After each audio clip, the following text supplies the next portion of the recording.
Hello. Let's talk about pollution by compounds of sulfur. There are many sulfur compounds that pollute the environment, but here we shall confine ourselves to gaseous pollutants.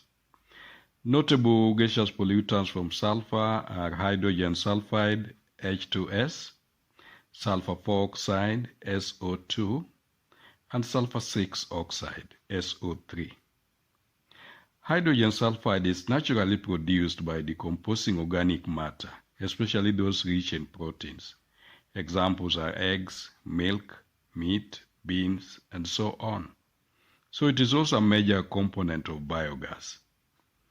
Long exposure to hydrogen sulfide causes poisoning of the central nervous system, and this can lead to death.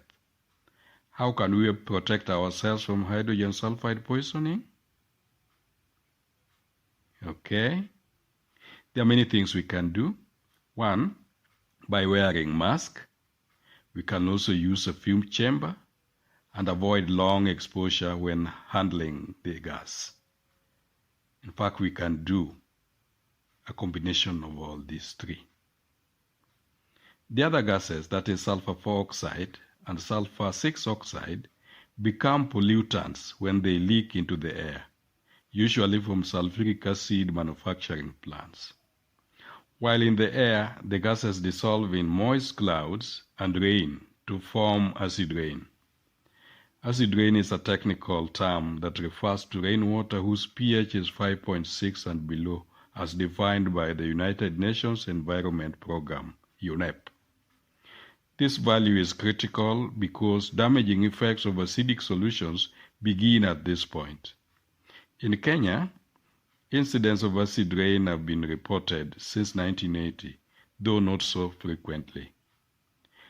But specifically, which acids are we talking about here that are responsible for acid rain? We know that sulfur 4 oxide forms sulfurous acid, H2SO3, and this slowly gets oxidized to sulfuric 6 acid, H2SO4, by oxygen of the air. So we are talking about a mixture of sulfurous and sulfuric acid. Now, what is the danger of acid rain? Acid rain destroys the environment in many ways.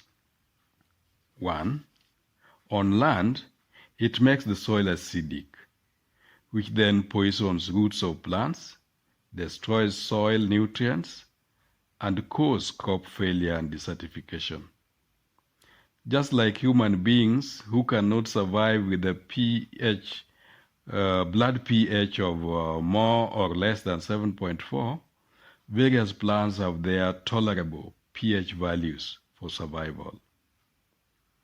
2, when they fall on houses, or when the rainwater, acidic rain falls on houses, it attacks the stones on walls, especially the marble stones, and iron sheets on the roofs, dissolving them slowly and peeling off the paint.